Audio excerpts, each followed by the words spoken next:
اهلا بيكم في حلقه جديده من حلقات بودكاست تنفس العالم. وكالعاده زي ما قلت لكم البرنامج ده هيكون برنامج صوتي، بس تقدروا ان انتوا تشاركوا فيه سواء بمعلوماتكم او حتى مشاركه صوتيه او تقترحوا عليا مواضيع ممكن ان انا اتكلم فيها. حلقه النهارده هتكون مرعبه شويه، فاللي قلبه مش جامد ما انصحوش بالحلقه دي، لان بطله قصتنا النهارده هي عائشه قنديشه. وعائشه قنديشه دي من اساطير المغرب تحديدا، وتصنف ايضا تحت بند الاساطير الامزيغيه. فيلا بينا نعرف عن اساطير عائشه قنديشه، لان هما كذا واحده بس لحد دلوقتي محدش يعرف الحقيقه فين. فيلا بينا نبدا. بطله قصتنا هي عائشه قنديشه، ملكه الرعب المغربيه على مر العصور، فالكل يعرفها، كيف لا يعرفها وهي مثل مارلين مونرو في هوليوود. لكن هي بالنسبه للاساطير المغربيه الغنيه عن التعريف هي سيده تعرف بعائشه قنديشه او عائشه مولاه، والبعض يطلق عليها عائشة السودانية. كل هذه الأسماء تدل على شخصية واحدة جنية في هيئة إنسانة،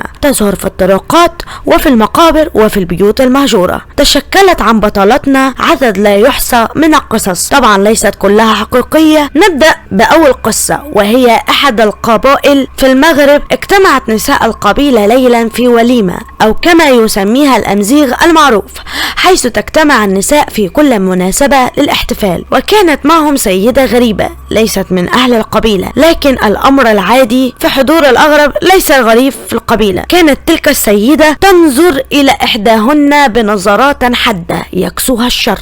وبعد نهاية الوليمة بدأت النساء تدعو السيدة الغريبة في المبيت عندهن. كانت ترفض عرض الواحدة تلو الأخرى حتى وصلت إلى تلك التي لاحظت نظراتها المخيفة. المسكينة دعتها للمبيت عندها على غرار الأخريات، ولكن هذه المرة لم ترفض الغريبة العرض وحضرت معها إلى منزلها. كانت السيدة تتجنب النظر إلى الغريبة، لم تكن نظرتها عادية، وأخبرت زوجها عن قصة غريبة وخوفها منها. كان زوجها يراها امرأة عادية لا تستدعي القلق، لكنها كانت مرعوبة منها، وأقفلت باب غرفتها جيدا حتى لا تصل إليها، فقد كانت الغريبة نائمة في الغرفة المجاورة لها.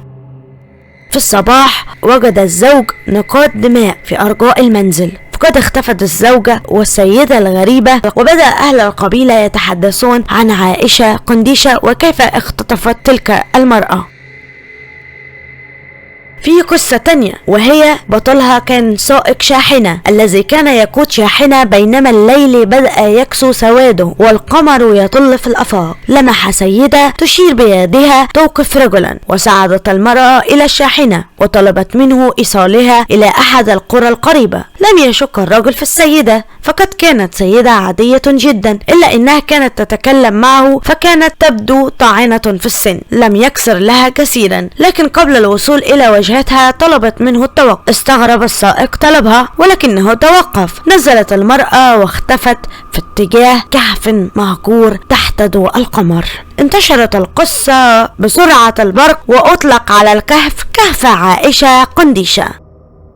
أما بالنسبة للقصة الثالثة فهي في بلدة أخرى، حيث كان إمام المسجد عائدا إلى بيته كالعادة بعد صلاة العشاء، ومر على مقبرة من المقابر، وكان ضوء القمر ينير القرية حتى سقط نظره على امرأة تلبس ملابس ممزقة اختفت في لمح البصر. عاد الإمام إلى بيته متسائلا عما رأت عينه، ولم يمر وقت طويلا حتى توالت المشاهدات.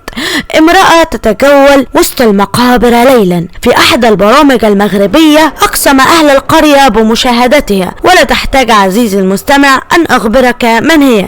نعم، مارلين مونرو الرعب في المغرب، عائشة قنديشة. فلم يجد أهل القرية غيرها لتكون في قفص الاتهام.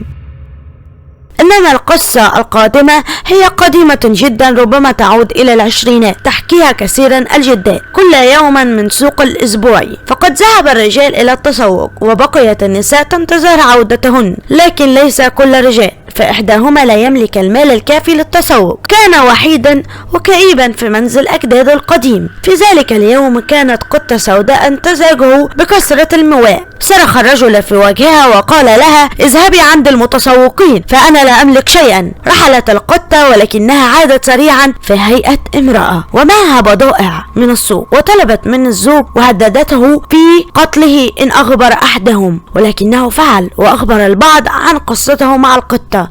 لم تغفر القطة لزوجها فعلته، فقد خان عهد القطط. وفي يوم ممطر سمع الناس صراخ وطلب النجدة. كانت سيدة غريبة تتعارك مع رجل، قد مزقت المسكينة إربا واختفت. ومنذ ذلك اليوم يتداول الناس قصة على إن عائشة قنديشة هي من قتلته، فهي امرأة غريبة ومخيفة.